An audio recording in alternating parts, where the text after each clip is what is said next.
Hello students, in today's lecture we will see about Routh-Hurwitz criteria. Routh-Hurwitz criteria is used to find the stability of a system.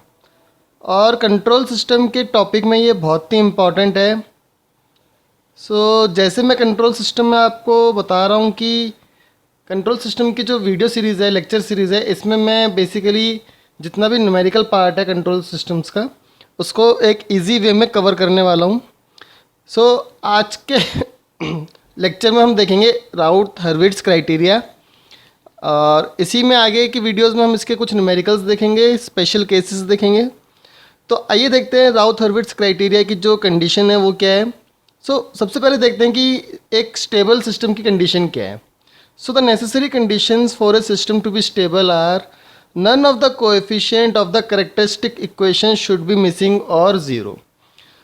जैसे अगर ये एक equation है तो इसमें कोई भी कोएफिशिएंट मिसिंग या फिर ज़ीरो नहीं होना चाहिए. And all the coefficient should be real and should have same sign. इसका क्या मतलब है कि जो आपका साइन है वो सेम होना चाहिए. अगर पॉजिटिव है तो पॉजिटिव है, अगर नेगेटिव है तो वो नेगेटिव ही रहना चाहिए. Now this is very important, which is a sufficient condition for a system to be stable is that each and every term of the column of the Routh array must be positive or should have same sign. So you need to remember this particular condition. And the statement of Routh-Hurwitz criteria is the system is stable if and only if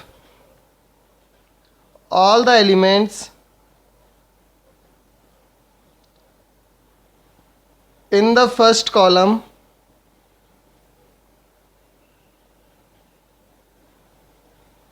have same algebraic sign.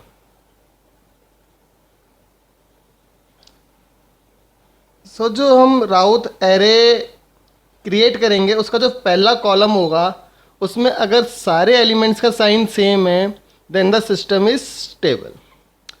So now let's see how to actually obtain the Routh array, which is the important part of this lecture. So to obtain Routh array we have this particular equation. This is the equation for which we are going to find out the Routh array. This is actually the characteristic equation. ये कोई characteristic equation है आपके system की और इस equation का हम राउथ array create करेंगे. देखिए सबसे पहला स्टेप क्या है, arrange coefficient of above equation in two rows. Sn and Sn-1 and so on. यहाँ पे Sn-2 रहेगा. तो इसको हमें अरेंज करना है. अरेंज कैसे करते हैं हम इसे,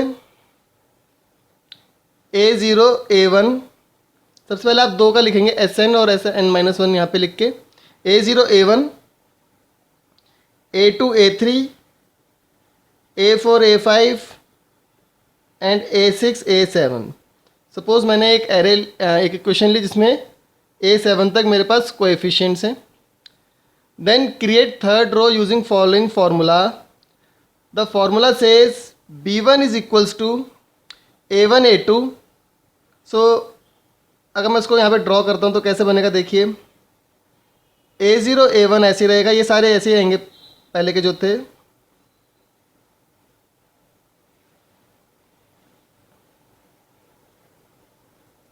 now this is B1 B3 B5 और अगर यहाँ पे कोई टर्म नहीं आई सपोज तो ये zero.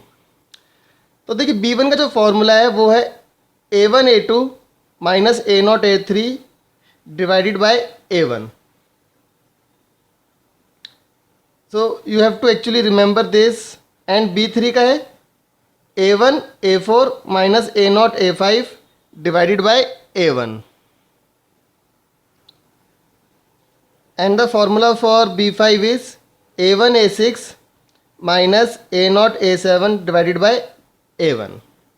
So you have to remember these formulas for B1, B3 and B5.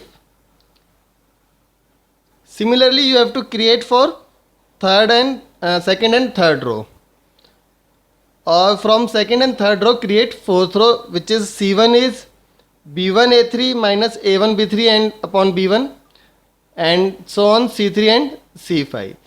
तो इस तरह से आपका राउथ एरे क्रिएट होगा और उसके बाद हम देखेंगे कि उसके जो फर्स्ट कॉलम है अगर उसमें साइन चेंज हो रहा है then it is not stable, if there is no sign change then it is stable. So let's now start with the numerical problems.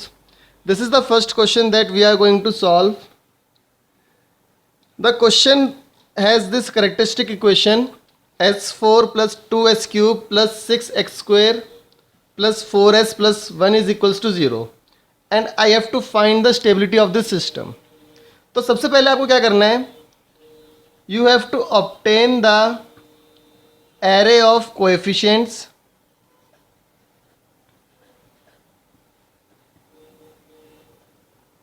So let's start writing this.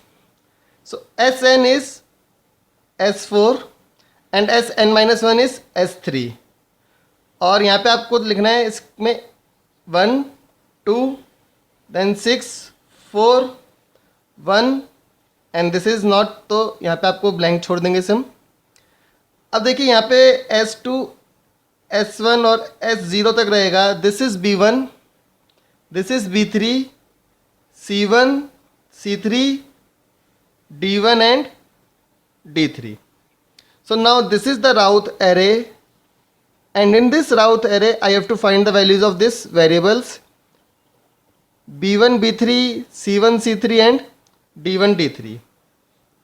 तो जो हमने पहले इक्वेशंस पढ़ी हैं उसके अकॉर्डिंग B1 का formula क्या होता है, B1 is A1 A2 minus A0 A3 divided by A1।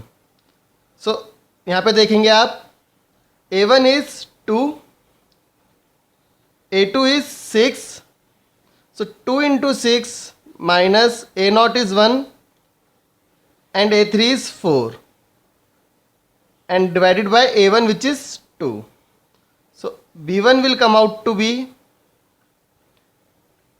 12 minus 4 divided by 2 which is equals to 4. तो B1 हमारा आ गया 4। सिमिलरली B3, जब हम B3 निकालेंगे B3 का फॉर्मूला है A1 A4 minus A0 A5 divided by A1। तो जब आप इसको सॉल्व करेंगे तो आपका आंसर आएगा 1।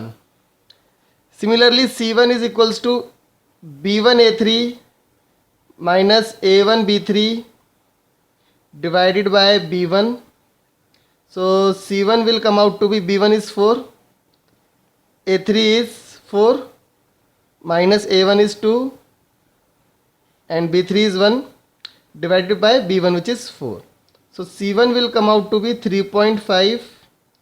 Similarly C3 is C3 नहीं आएगा क्योंकि यहाँ पे इसका 0 आ जाएगा तो C3 हम नहीं निकालेंगे। Then D1 is C1 B3 minus B1 C3 divided by C1 which will come out to be 1। तो ये मेरे सारे कोएफिशिएंट्स की वैल्यू आ गई है। अब आप इसमें इन वैल्यूज़ को पुट कर देंगे। So complete राउथ array will become like this.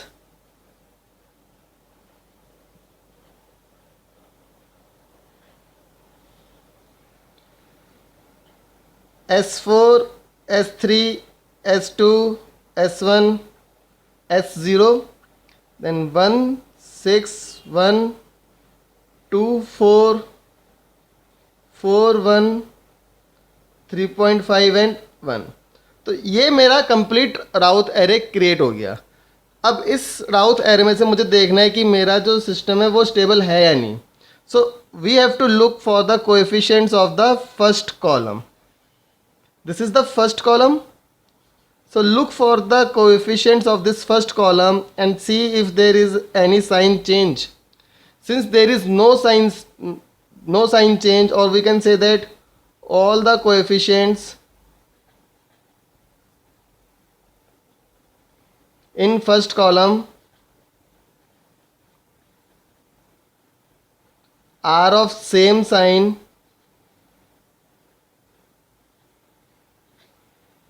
which is positive, that means the given equation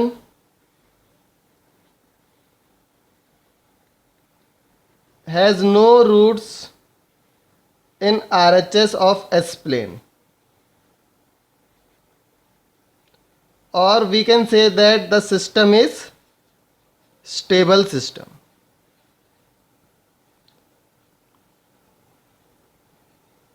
So in this way you can check for the stability of system using Routh array. In next video I will solve some more numericals based on Routh array. So please keep visiting and keep viewing the lectures. Thank you for watching the video. Please subscribe to the YouTube channel. Thank you.